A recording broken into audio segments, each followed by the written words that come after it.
y vamos a abrir nuestras Biblias en Mateo 22. Mateo 22, del 2 al 14 principalmente, es el estudio que vamos a tener hoy. Y aunque igual podemos leer desde el versículo 1, que es una pequeña introducción a la parábola, pero es un pequeño momento del Señor Jesús. Y vamos a orar también en este tiempo para poder empezar y así ver lo que el Señor nos tiene para esta jornada. Padre, gracias por tu palabra y pedimos que en esta hora nos ayudes, nos asistas y nos des fortaleza, entendimiento e iluminación de tu espíritu para poder compartir y así de esta forma poder seguir adelante. Pedimos que todo pueda funcionar bien y podamos, Señor, dar la imagen a todos aquellos que nos están observando para que podamos juntos compartir este tiempo. En el nombre de Jesús, amén.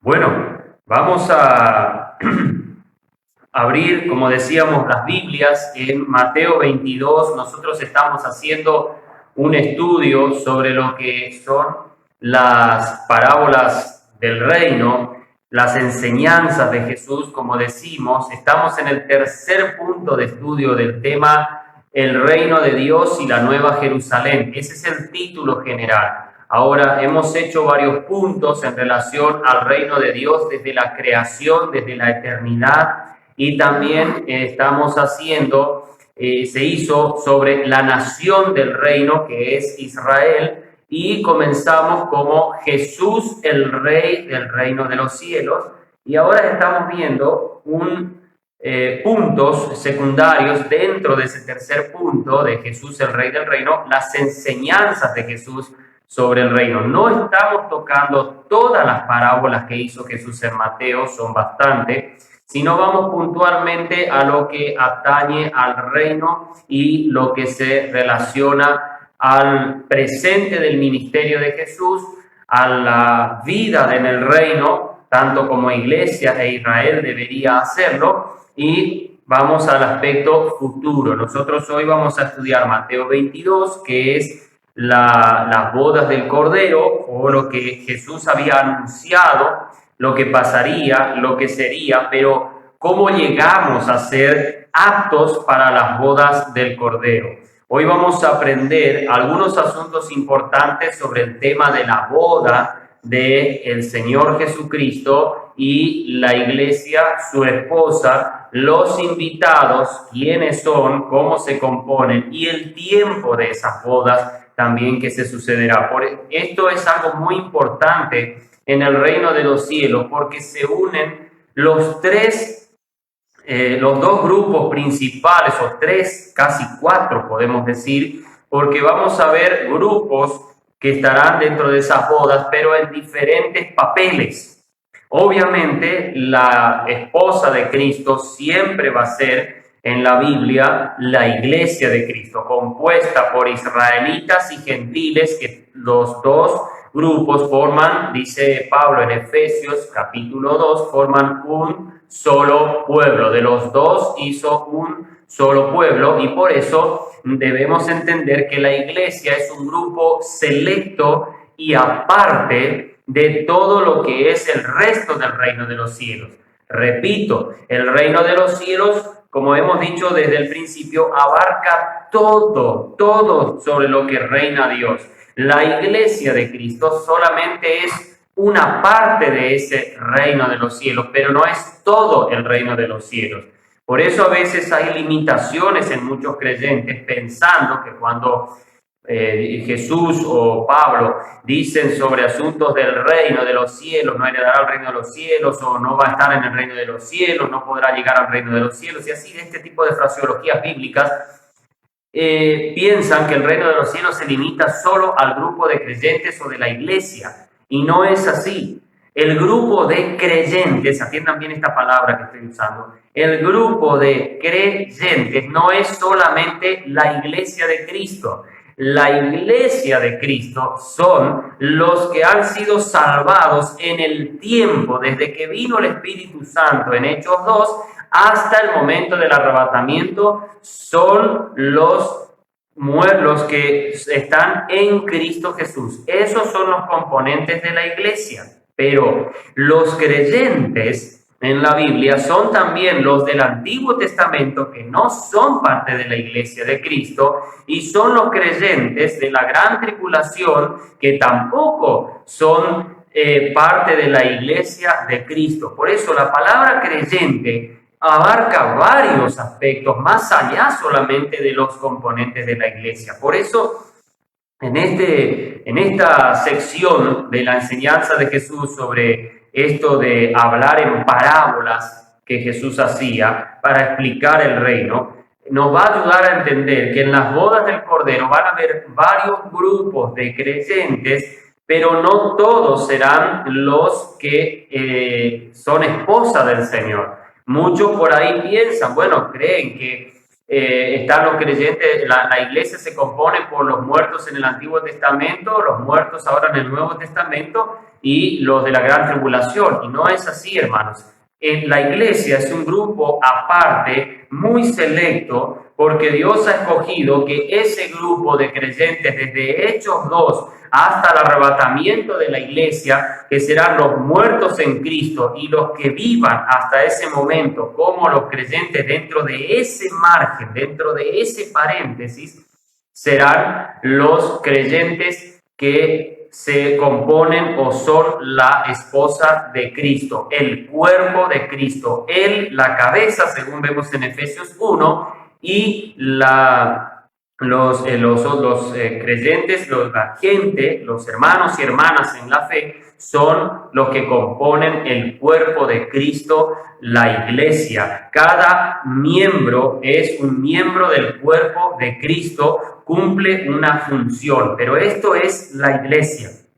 El Antiguo Testamento, los creyentes antiguo testamentarios, los justos, como se le llama también, del Antiguo Testamento, no son parte de la iglesia. Sí tienen un final glorioso, pero distinto al que tienen los creyentes en el Nuevo Testamento. Y los justos o creyentes en la gran tribulación, los que van a recibir a Cristo, los que llegarán a la salvación en Cristo por creer en la gran tribulación después que la iglesia se vaya, estos son otros creyentes. Son creyentes que tendrán también otro final glorioso con el Señor, pero no son la iglesia de Cristo. Esto quiero que entendamos y sepamos separar, porque si no va a haber mucha confusión cuando estudiamos la profecía bíblica, y esto converge a muchas cosas, converge a muchos temas de la profecía y escatología bíblica, que si no sabemos separar vamos a tener un problema un poco complicado y grave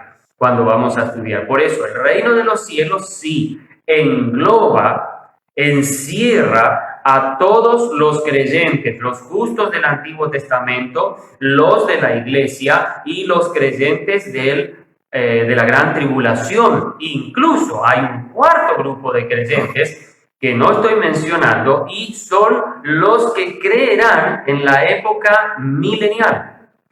Aclaro esto, ¿por qué? Porque muchos piensan que el milenio ya es el cielo eterno, que ahí ya comienza la eternidad, el paraíso, y para siempre viviremos así. No, el milenio es el reino que está esperando, el reino visible y físico que está esperando la nación de Israel, el reino mesiánico. Dentro de ese reino mesiánico también, por supuesto, que estará la iglesia. Ya lo veremos con la ayuda del Señor más adelante, pero debemos entender que muchos aún de los que van a entrar al milenio no van a ser creyentes. Piensan todos que en el milenio solamente los santos estarán y no va a haber gente inconversa, pero la Biblia nos habla que dentro del milenio o dentro de la época del milenio van a haber personas que van a cometer pecados, que incluso van a ser maldecidas. Ahora, es cierto que habrá un grupo mixto en el planeta Tierra en el milenio, que serán los justos, los santificados, los glorificados, como todos los componentes de la iglesia, y todos los que van a resucitar en la venida de Cristo del Antiguo Testamento, los mártires de la gran tribulación y los justos que entrarán sin haber muerto, porque bueno, habrán tenido la gracia del Señor de no haber sido alcanzados por la persecución del anticristo, pero todos van a llegar con una transformación al milenio, serán transformados y estarán en un estado glorificado. Ellos sí estarán para un estado eterno en esa forma, pero también entrarán los sobrevivientes que no creyeron en Jesús en la gran tribulación, los que serán librados de la opresión y maldad del anticristo, de la bestia y Satanás,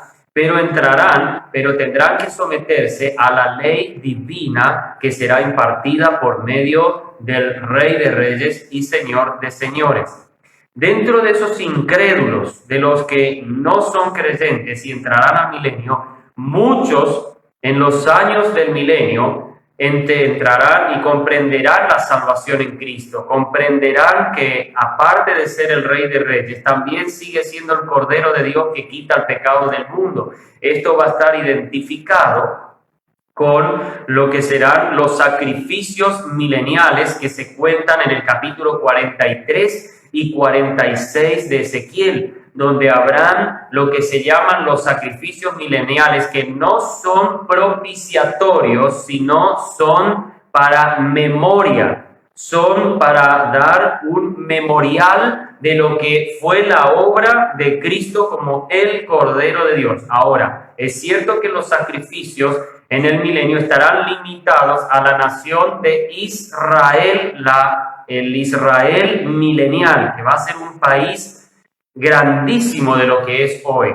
El Israel del milenio va a ser con una envergadura, me refiero al aspecto cartográfico de la nación de Israel, será inmenso como país en relación a lo que es hoy, que es tan pequeño y que a veces apenas podemos visualizarlo en el mapa. Es importante que nosotros esto lo tengamos bien claro para entender un poco mejor los conceptos y lo que vamos a ver ahora en el capítulo 22, en especial cuando llegamos a ese que no estaba vestido de bodas, que siempre es el craneo muchas veces de muchos creyentes y que, por no decir, muchas veces todos nosotros hemos tenido una etapa en la vida en que a veces pensábamos cómo se entiende esto, si las bodas del Cordero son solamente para todos los justos. Y bueno, por eso justamente hay un tema que resolver: quién es entonces este que entró sin vestidos de boda y que fue quitado y sacado afuera. Vamos a leer el pasaje para poder comprender y empezar a entrar en tono con lo que vamos a estudiar en esta jornada. Y respondiendo Jesús les volvió a hablar en parábolas diciendo: el reino de los cielos es semejante a un rey que hizo todas bodas a sus hijos, y envió a sus siervos para que llamaran a los invitados a la boda, mas no querían venir. Volvió a enviar otros siervos diciendo: decid a los invitados, he aquí, he preparado mi comida, mis toros y animales engordados han sido muertos y todo está preparado, venid a las bodas. Mas ellos no hicieron caso y se fueron, uno a su labranza y otro a sus negocios, y otros, tomando a sus siervos, los afrentaron y los mataron. Y el rey, oyendo esto, se enojó y enviando sus ejércitos destruyó a aquellos homicidas y quemó su ciudad. Entonces dijo a sus siervos: la boda a la verdad está preparada, mas los que fueron llamados no eran dignos.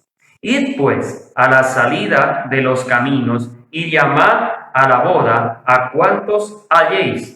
Y salieron los siervos por los caminos, juntaron a todos los que hallaron, así malos como buenos, y la boda se llenó de convidados.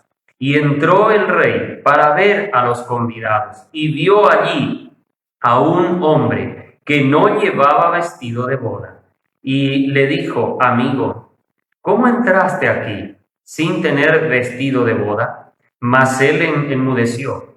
Entonces el rey dijo a los que servían: tomadlo, atadlo de pies y de manos y echadlo en las tinieblas de afuera. Allí será el lloro y crujir de dientes, porque muchos son llamados, mas pocos escogidos. Bien, hasta aquí la lectura de lo que vamos a estudiar. Bueno, hay algo importante que debemos entender, y la parábola en el versículo 2 comienza diciendo de un rey y su hijo.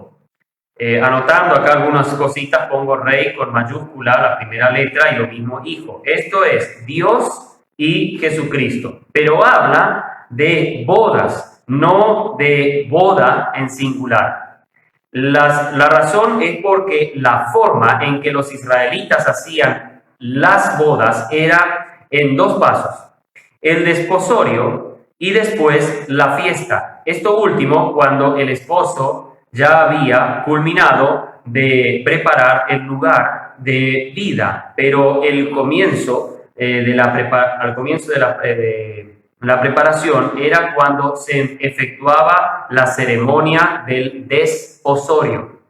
El desposorio era un acto solemne de mucha importancia, tanto para el padre de la virgen o de la que se iba a casar, como también del esposo de la persona que venía y tenía pretensiones con la hija.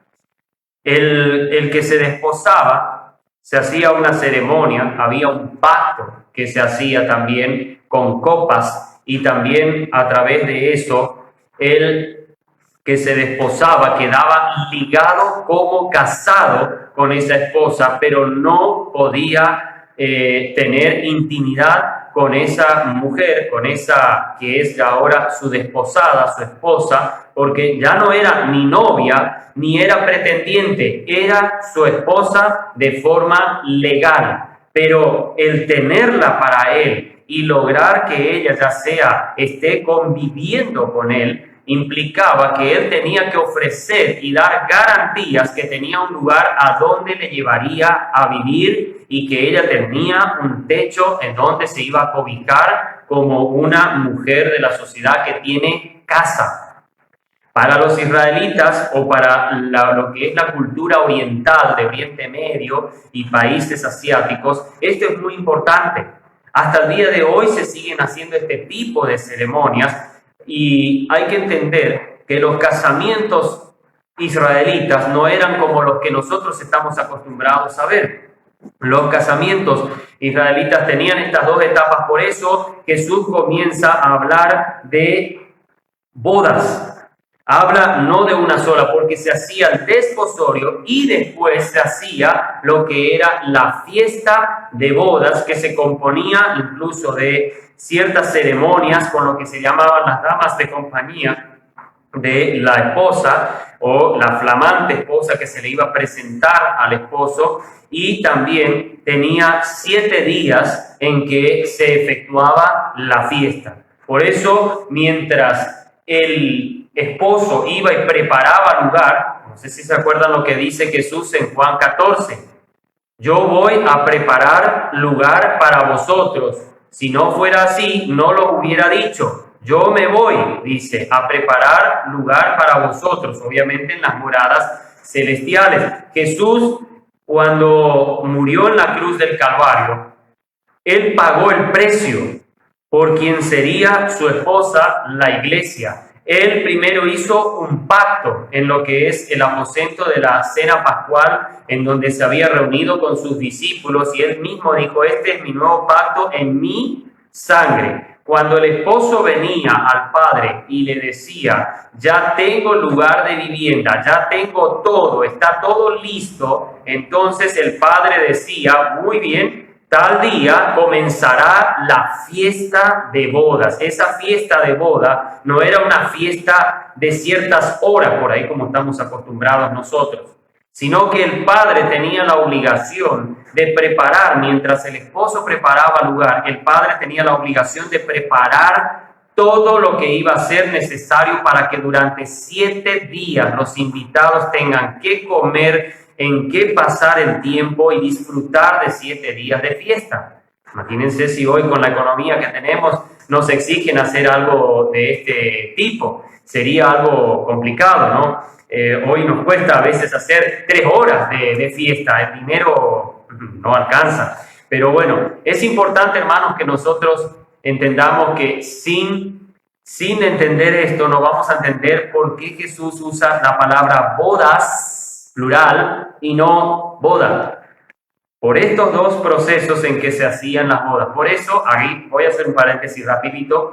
En el capítulo 19, ustedes ven que Jesús dice, cuando es confrontado por los escribas y fariseos sobre el tema del divorcio, y él les dice que toda mujer que se casa con otro adultera, a menos que sea por causa de fornicación.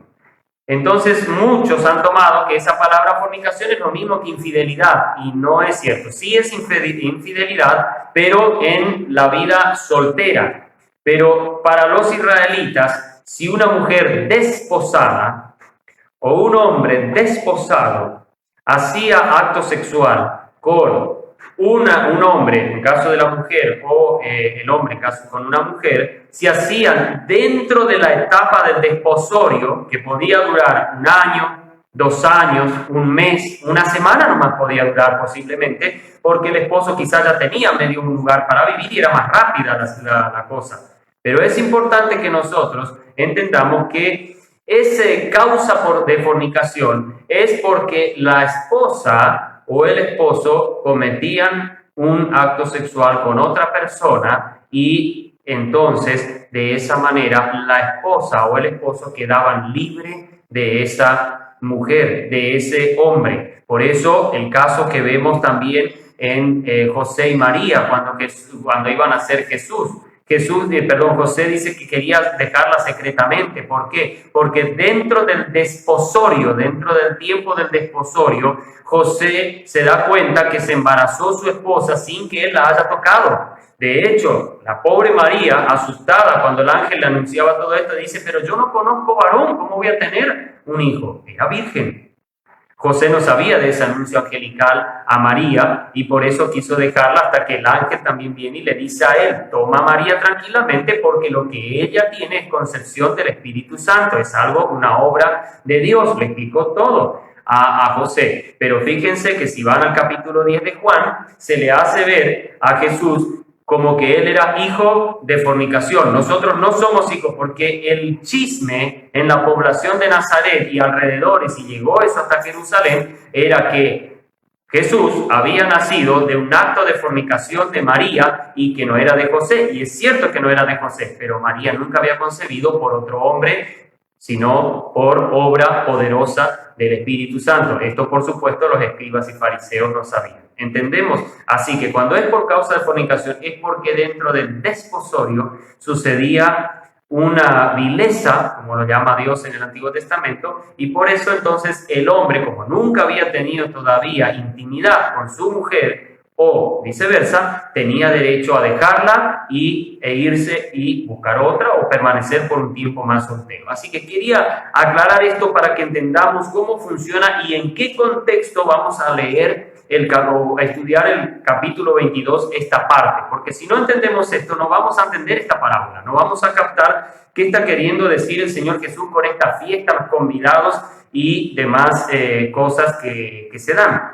En el versículo 3 al 7 se está hablando de la invitación. Y envió a sus siervos para que llamaran a los invitados a las bodas, mas no querían venir. Volvió a enviar otros siervos diciendo, decid a los invitados, he aquí, he preparado mi comida, mis toros y animales engordados han sido muertos y todo está preparado. Venid a las bodas. Mas ellos no hicieron caso y se fueron unos a su labranza y otros a sus negocios. Y otros tomando a sus siervos los afrentaron y los mataron. Y el rey oyendo esto se enojó y enviando su ejército destruyó aquellos homicidas y quemó su ciudad. Los primeros invitados entre el versículo 3 y 7 son principalmente la nación de Israel. Desde el Antiguo Testamento, Dios está llamando a invitar a estas bodas futuras, que aunque los profetas del Antiguo, estos son los siervos, los profetas antiguos testamentarios no conocían y no sabían lo que era la iglesia, porque recordemos que la iglesia en el Antiguo Testamento, según Pablo nos dice en Efesios, era un misterio, no era algo revelado todavía. No se sabía nada de la iglesia en el Antiguo Testamento, ni los profetas lo sabían. Esto Pedro después lo hace ver mejor, incluso en 1 Pedro 1, versículos 10 al 12. Pueden corroborar después cuando hace ver que los profetas anunciaban esta gracia para nosotros, pero no para ellos, porque ellos morirían estando todavía en el antiguo pacto, aunque como justos, pero morirían sin ser salvados todavía, porque el acto de salvación principal no se había efectuado. Ahora, la invitación a creer en Dios, a vivir la vida justa, estaba hecha. La invitación para participar en estas bodas. Recuerden que estas bodas se van a dar dentro del marco de la segunda venida de Cristo y la instauración del milenio. La inauguración del milenio van a ser las bodas del Cordero. Esto ya lo vemos mejor también en el capítulo 19 de Apocalipsis, que ya vamos a llegar a ese punto. Pero el tiempo de las bodas del Cordero no se va a realizar sino hasta que llegue el tiempo de la segunda venida de Cristo. Esto tengamos, por favor, por seguro, para que no confundamos dónde comienzan. Las bodas nunca se dieron más que la primera etapa, que es el desposorio, el nuevo pacto que hace el Señor Jesús en el aposento con los discípulos y lo que sería el pago de la dote, el pago del precio por la redención, en lo que es su vida entregada y el precio que era su sangre derramada por cada uno de nosotros para la redención. Todos aquellos que reciben y escuchan a esos siervos que han sido enviados, primero hay una etapa de siervos que van a invitar, versículo 4 dice, versículo 3, y envió a sus siervos para que llamaran a los invitados a las bodas, mas no querían venir. Vamos a decir que esta primera etapa eran los antiguos testamentarios y los que también estaban en el tiempo de Jesús, que fueron una y otra vez llamados a creer en Cristo como el Mesías, a creer en el esposo, en el hijo de este rey que vemos en el versículo 2. Hay un segundo envío. Volvió a enviar otros siervos diciendo, decid a los invitados, he aquí, he preparado mi comida, mis toros y animales engordados han sido muertos todos y todo está preparado, venid a las bodas. Bien, este segundo envío de siervos considero que no son ya solo los profetas del Antiguo Testamento, sino aquí ya son los apóstoles y todos los primeros maestros y creyentes de la iglesia que participaron en esas primeras predicaciones del Evangelio en Jerusalén hasta el capítulo 7. Nosotros vemos que incluso, después de rechazar, según vemos en el versículo 5, después que rechazan y que se van y ponen sus trabajos y sus negocios como excusa para no ir, otros, dice, tomando a sus siervos los afrentaron y los mataron. ¿Se acuerdan de la muerte de Jacobo y también la muerte de Esteban al principio?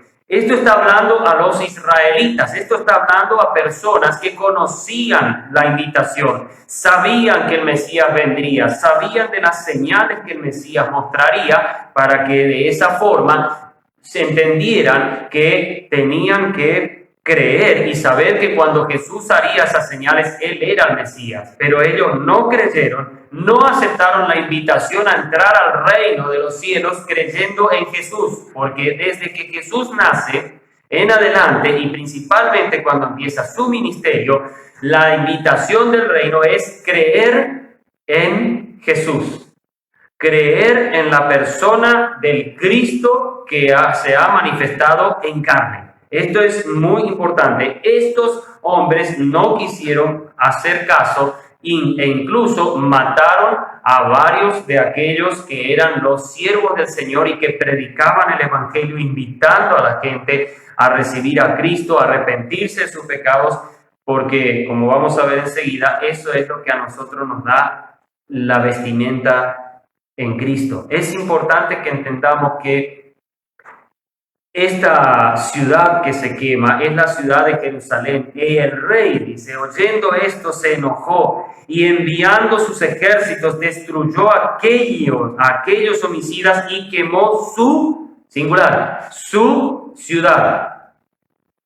¿Cuál es la ciudad que fue destruida y que el propio Señor Jesús en Mateo 24 había profetizado y dijo: no quedará piedra sobre piedra que no sea derribada? Esto lo va a decir más adelante en Mateo 24, que próximamente vamos a estudiar. Es importante que entendamos que la ciudad de Jerusalén se quemó como castigo por el rechazo de los líderes de Israel, que trataban de cegar el entendimiento de la población de Judea y de Jerusalén para que no crean en el Mesías. Persiguieron a los apóstoles, persiguieron a los primeros maestros cristianos, persiguieron a los mismos cristianos, aunque no eran maestros, pero eran creyentes en Jesús. Era la formación de la esposa de Cristo, pero ellos no querían creer, no querían aceptar la invitación. Por eso Dios se enoja y destruye hasta la ciudad, destruye el templo, destruye todo el tesoro y la gloria que tenían los fariseos, escribas y saduceos en su época. A ellos no les importaba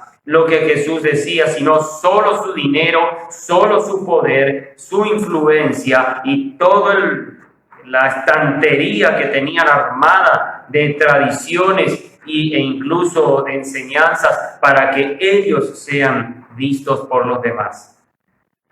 Muy bien, llega ese difícil tramo de las invitaciones y de la destrucción y del enojo del rey, que es nuestro Padre Celestial. Entonces, versículo 8, vamos a esta tercera sección de este estudio. En todo esto entra que la fiesta no dejaría de hacerse por el rechazo de los primeros, pero habría que buscar otros invitados, y estos serían aquellos que, aunque no conocían las costumbres y formas del pueblo del Hijo, estarían dispuestos a aceptar la invitación del Rey, el Padre Celestial, todos sin mirar su aspecto y estatus social serían dignos de ser invitados, tantos que la fiesta estaba llena de invitados. Versículo 8 al 10. Entonces dijo a sus siervos: la boda a la verdad está preparada, mas los que fueron llamados no eran, dice, dignos. ¿Por qué no eran dignos? Porque no habían creído, no habían recibido, no quisieron aceptar las vestimentas de la boda que se necesitaba para entrar a esta fiesta. No era solo la invitación, sino, como vamos a ver, había un vestido de boda. No eran dignos de estar en ese lugar. Y pues, a las salidas de los caminos y llamada a las bodas, a cuantos halléis. Y saliendo los siervos por los caminos, juntaron a todos los que hallaron, así malos como buenos, a la boda, ahora singular, a la boda, porque ya es la última parte de la boda, la segunda. A la boda se llenó de convidados.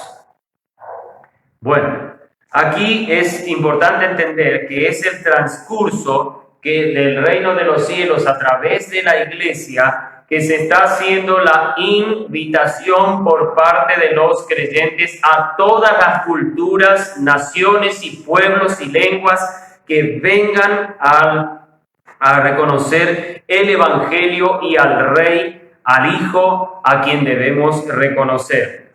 Es importante que entendamos que tenemos un privilegio, todos aquellos que hemos creído en Cristo, de poder estar en esa fiesta de bodas. Ya vamos a ver algo interesante también aquí. Hay un grupo que dice el rey que no eran dignos. Cuando vamos al capítulo 11 de Romanos, vemos que por la dureza del corazón de Israel, por el embotamiento del entendimiento de ellos no pudieron entrar.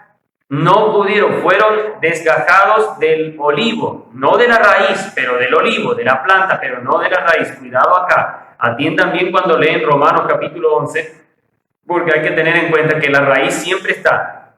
Israel no murió del todo, Israel no fue maldecido y apartado del todo por Dios. Simplemente las ramas que no fructificaron, las ramas que no creyeron, las ramas que no se condujeron por medio de la fe, esas son las que fueron desgajadas, pero la raíz quedó.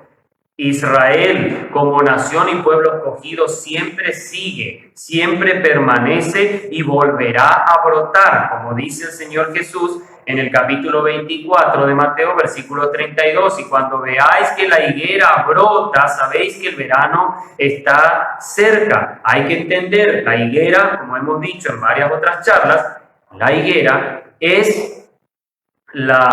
sería el aspecto social y político de la nación de Israel. La vid es el aspecto espiritual y la relación espiritual y de reinado directo de Dios con Israel.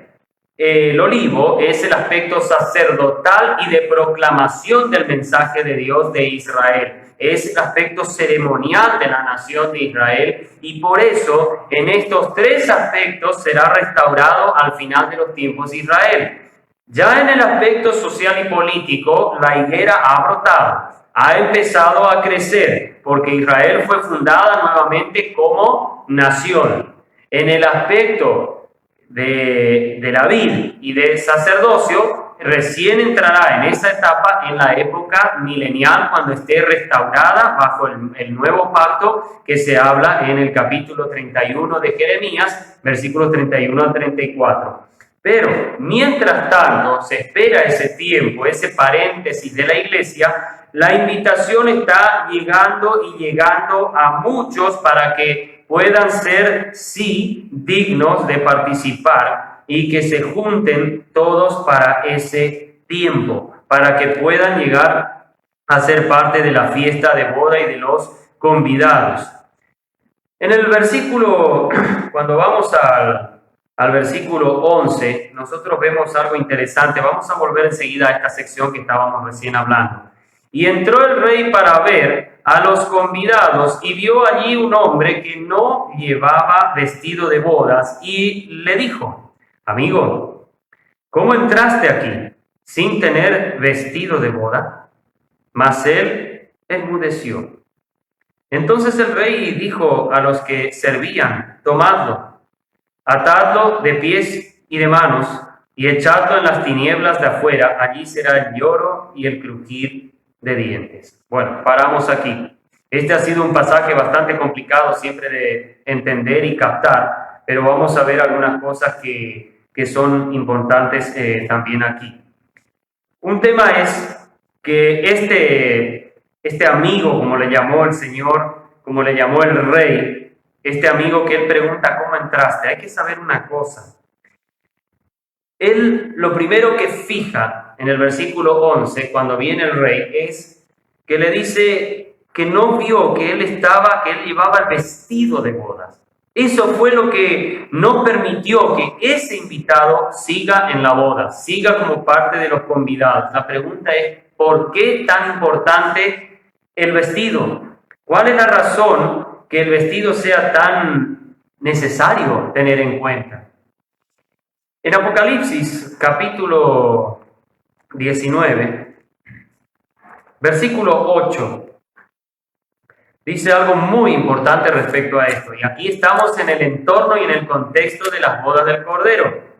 Si quieren, vamos a leer el versículo 7 para entender mejor lo que queremos decir. Gocémonos y alegrémonos y démosle gloria, porque han llegado las bodas del Cordero y su esposa se ha preparado, y le fue dado de pecado, y recibir a Cristo. Pero veamos algo más para ampliar el concepto del versículo 8 de Apocalipsis 19. Vayamos a Gálatas capítulo 3, sin perder Mateo 22, si es que están siguiendo con sus Biblias. Gálatas capítulo 3, versículo 26 y 27. Porque todos sois hijos de Dios por la fe en Cristo Jesús. Pues todos los que habéis sido bautizados en Cristo, de Cristo estáis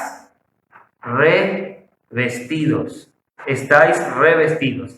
En Efesios 4:24, un poquito más adelante de la carta a los Gálatas,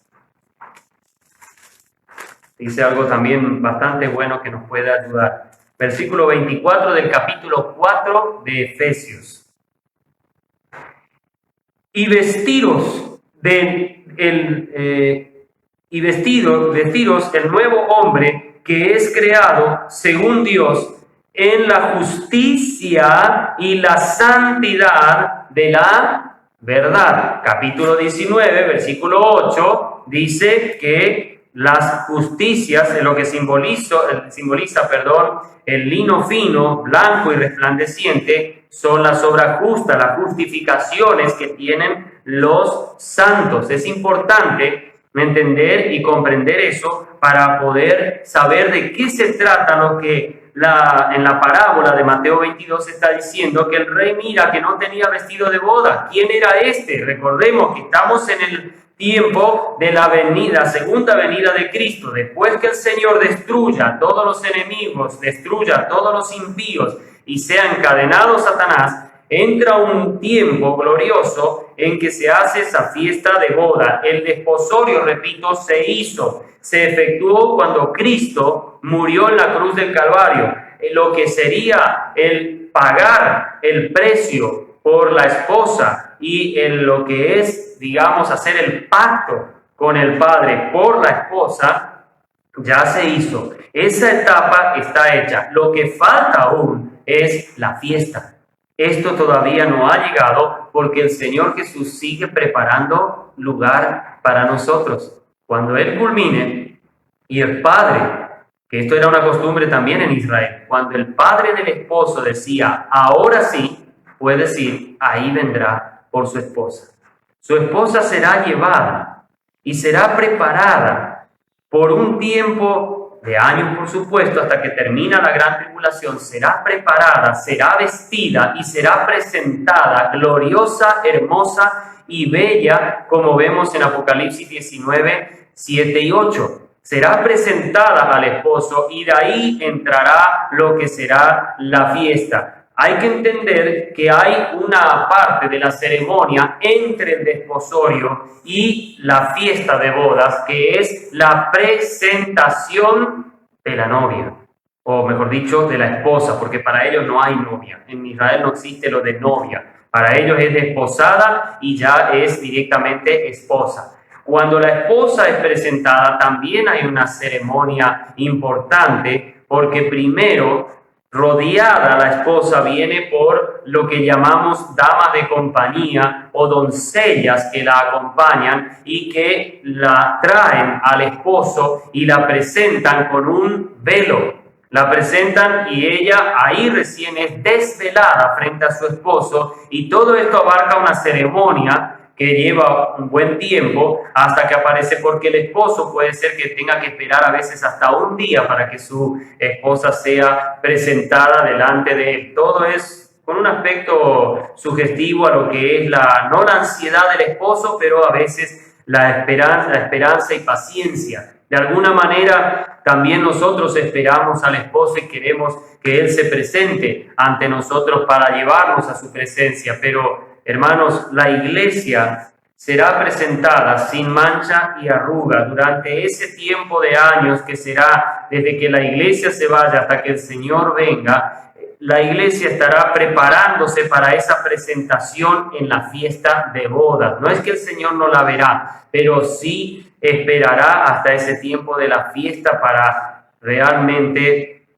podemos decir, convivir eternamente y plenamente con ella. Estamos hablando de la iglesia y Cristo, esta unión espiritual que hasta hoy llega a ser un misterio, pero recordemos que para poder entrar a esa fiesta de boda, todos los invitados que van a pertenecer, tanto la misma esposa, los componentes de la esposa y los invitados, los comensales, obviamente la esposa va a comer también seguramente algo, pero los invitados, que son los que componen los justos del Antiguo Testamento, los justos de la gran tribulación, y todos estos que van a participar, recordemos que la esposa, implícitamente en esta boda, la esposa es la iglesia.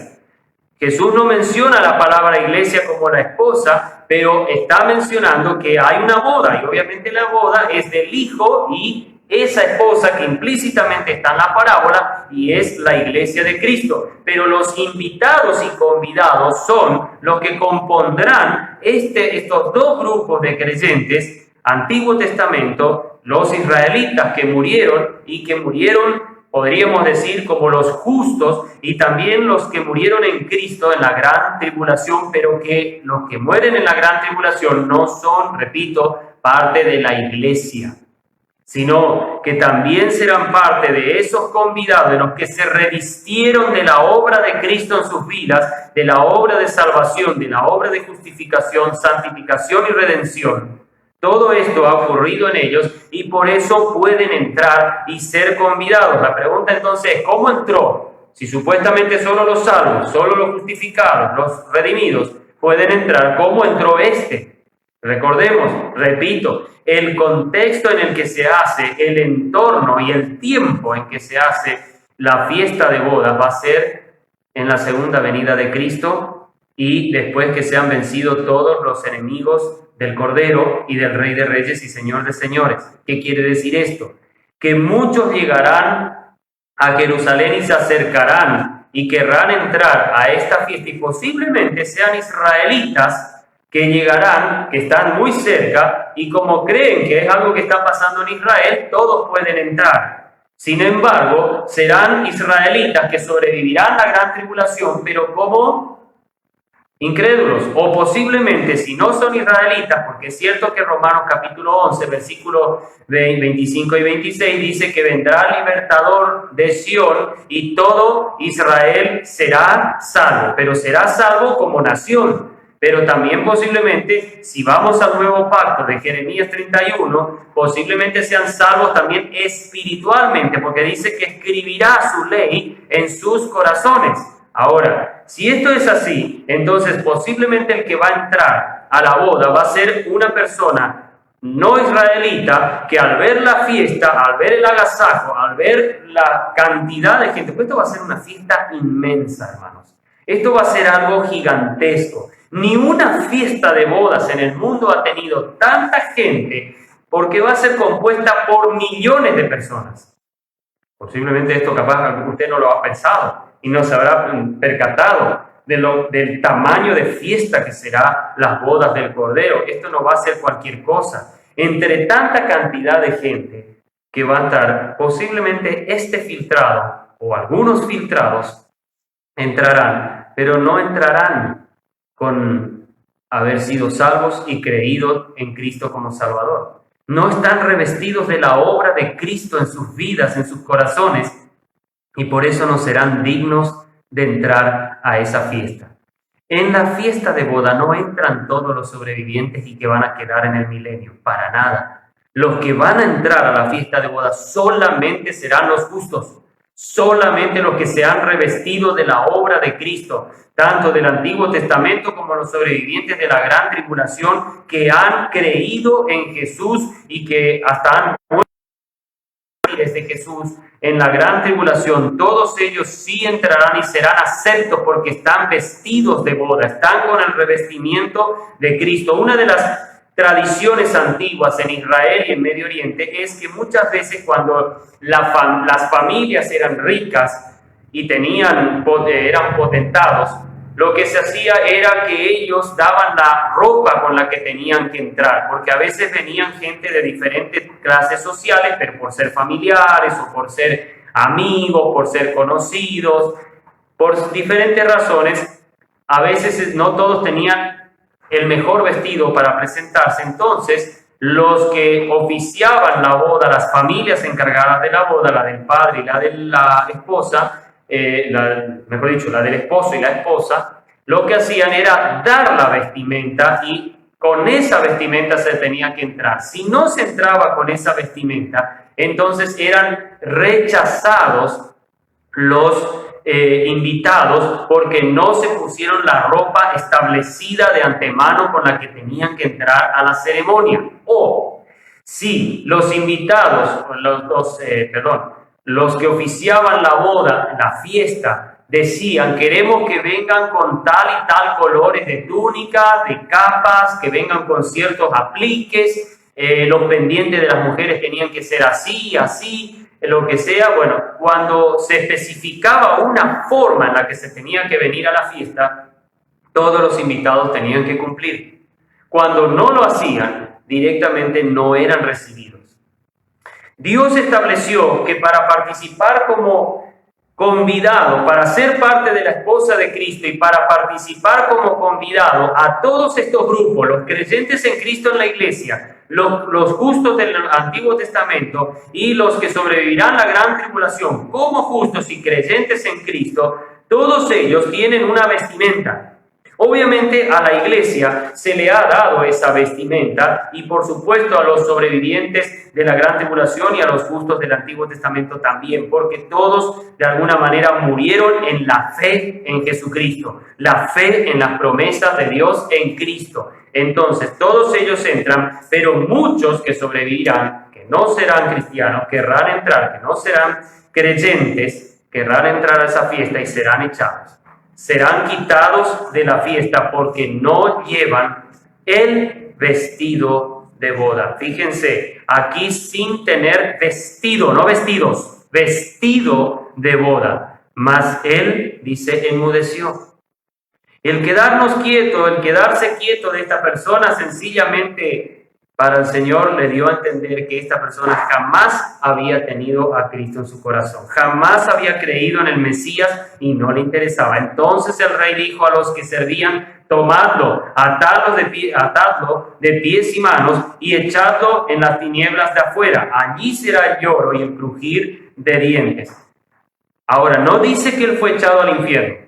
No dice que fue echado al fuego, dice que fue echado a las tinieblas de afuera, porque ¿dónde va a estar la luz? ¿Dónde va a estar realmente la luminaria? En la fiesta, en la ciudad de Jerusalén. Esa ciudad que vimos que en el versículo 7 es destruida, esa ciudad será restaurada plenamente. Hoy la ciudad está restaurada hasta cierto punto, la ciudad vieja de Jerusalén y la parte nueva de Jerusalén, pero hay que entender una cosa: en la gran tribulación esta ciudad será destrozada por el anticristo, será destruida y será contaminada.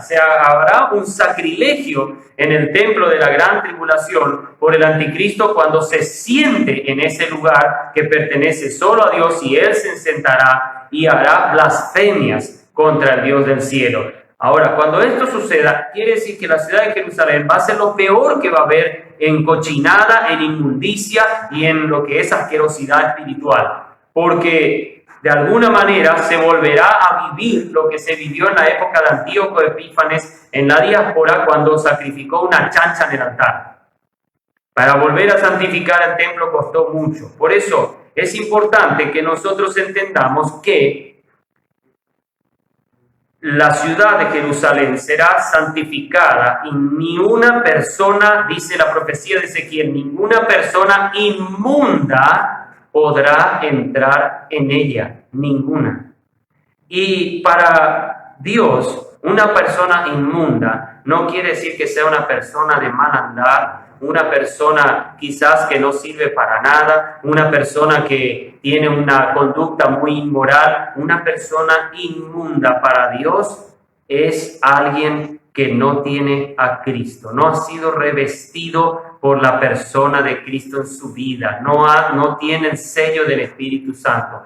Si vamos a Isaías 64, versículo 6, dice que vuestras obras son trapos de inmundicia, todas vuestras obras de justicia son trapos de inmundicia. Eso le dijo a Israel. Y obviamente cualquier persona que pretende entrar a la presencia del Señor y cree que va a tener que ser aceptado en el cielo sin Cristo, sin haberse arrepentido de sus pecados, sin dejar todo lo que sea su religión o su vida inmoral y lo que haga, y aunque sea un moralista, si no tiene a Cristo es inmundo. Es una persona no digna, en este caso, de entrar a las bodas del Cordero. No lo podrá hacer. Será echada fuera y sí va a seguir viviendo, pero mientras no reciba a Cristo, solo crujirá los dientes y llorará, porque verá la felicidad de todos aquellos que sí recibieron a Cristo, y él tendrá que estar tirado afuera y nadie le dejará entrar. Tendrá que sobrevivir como pueda. Ahora es interesante que incluso es atado. No solamente que va a ser el lloro, sino que también incluso es atado de pies y manos.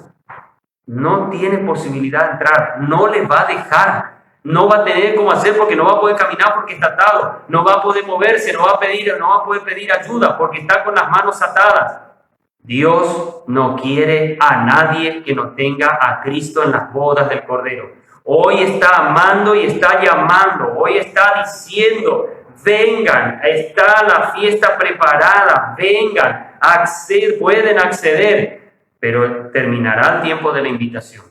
Llegará un momento que ya la fiesta se va a hacer, ya no va a estar solo preparada, sino que se va a empezar a efectuar, y en ese tiempo no habrá más llamados, porque muchos son llamados, mas pocos dicen escogidos.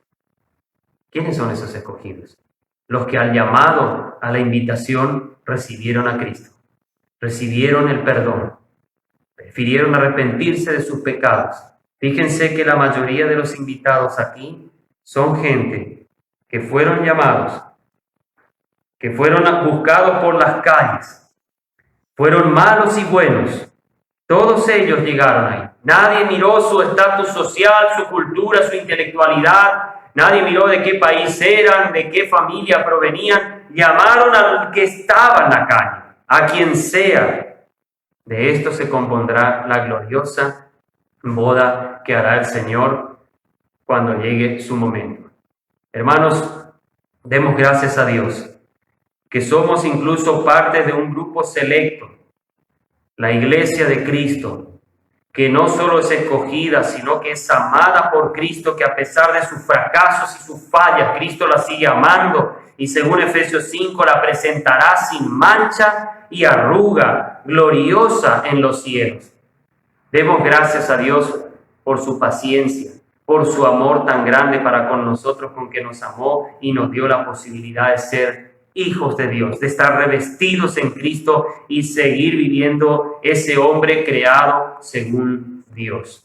Que Dios nos ilumine y nos ayude y que sepamos valorar el gran privilegio que Dios nos ha dado de ser parte de las bodas de su Hijo amado Jesús con su iglesia. Padre nuestro, gracias por tu palabra. Gracias por lo que ella nos da y bendice. Gracias, Señor, por lo que has hecho por nosotros. Gracias, Señor, porque nos das tus fuerzas, tu amparo, y tienes tanto preparado en la eternidad para con nosotros. Gracias, Señor. Gracias porque a pesar de nuestras falencias, fallas y fracasos como cristianos, tú no nos dejas desamparados. Gracias, Señor, por poder estudiar tu palabra y poder consolarnos y refugiarnos en estas promesas tan lindas. En el nombre de Jesús oramos y agradecemos. Amén.